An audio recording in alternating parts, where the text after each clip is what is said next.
I'll see you later. In the trees, the clouds, and every beautiful sunset. The old oak stood sentinel at the edge of the meadow, its branches gnarled and wise, stretching towards the sky like ancient arms. It was their meeting place, their silent confidant. Lena, with her wild, untamed hair and spirit that soared higher than any kite, and Finn, with his quiet strength and eyes that held the patience of the earth itself. Their love had grown, organic and inevitable, like the moss on the ancient stones, woven into the very fabric of their days. They were young when they first whispered their dreams beneath the oak.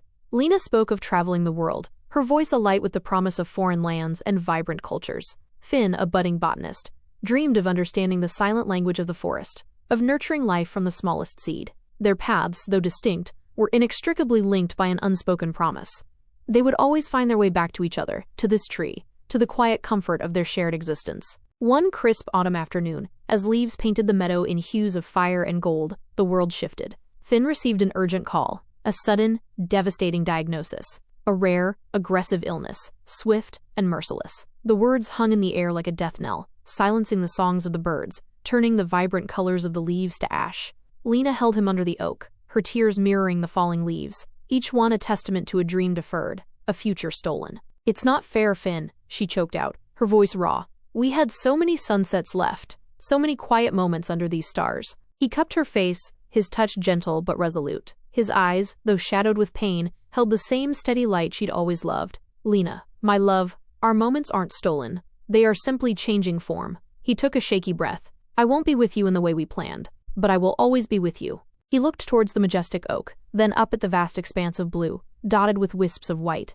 "I'll see you later," he whispered, his voice gaining a quiet strength. "In the trees, the clouds, and every beautiful sunset." Lena stared at him, her heart shattering into a million pieces, yet a strange sense of understanding began to filter through her despair. He wasn't saying goodbye, he was shifting their love into a new dimension, one beyond physical touch, beyond spoken words.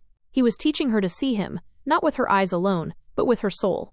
In the months that followed, as Finn's body faded, his spirit seemed to grow brighter, clearer. He spoke of the life force in every living thing, of the energy that never truly dies, only transforms. They spent their final days by the oak, his hand often resting on its rough bark, as if drawing strength from its ancient roots, or lending his own energy to its enduring presence. When he finally slipped away, it was a quiet morning, the sun just painting the horizon in soft hues of rose and gold. Lena found him peaceful, a faint smile on his lips. The oak stood silent witness, its leaves rustling gently, as if whispering his name. The grief was a monstrous wave, threatening to drown her. The world seemed muted, its vibrant colors dulled. But then, she remembered his words. She began to walk, to wander, just as she had always dreamed. But now, her travels were imbued with a new purpose. As she hiked through ancient forests, she would run her hand along the bark of towering trees, feeling the life within them, a part of her reaching out to him. She would look up at the vast, ever-changing canvas of the sky, seeing Finn in the puffy white sheep of the daytime clouds, in the stormy gray thunderheads, in the fleeting shapes of the windswept cirrus. Every evening, wherever she was in the world, she would find a vantage point to watch the sunset. As the sky bled from fiery orange to soft purples and deep indigos, she would feel his presence most keenly. It was in the breathtaking spectacle of the sun dipping below the horizon, painting the world in farewell colors, that she found her profound connection to him. His promise wasn't a platitude, it was a living, breathing reality. One particularly poignant evening, years later, Lena found herself back at the meadow, under the old oak. The tree was older, its branches more sprawling. As the sun began its slow descent, casting long shadows across the grass, she closed her eyes. She felt the cool air, the scent of damp earth, the gentle rustle of the leaves. And then, she saw him, not his physical form, but his essence. In the unwavering strength of the oak's roots, in the boundless freedom of the clouds above, in the fiery, passionate farewell of the setting sun. A lone tear traced a path down her cheek, but it was a tear of peace, not despair.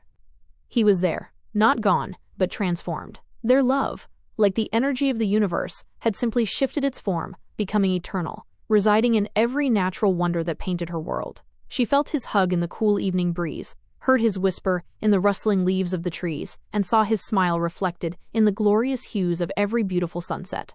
Their love story hadn't ended, it had simply expanded, woven into the very fabric of the world around her, waiting to be seen, forever, in the trees, the clouds, and every beautiful sunset. Did this story capture the enduring spirit of the title for you?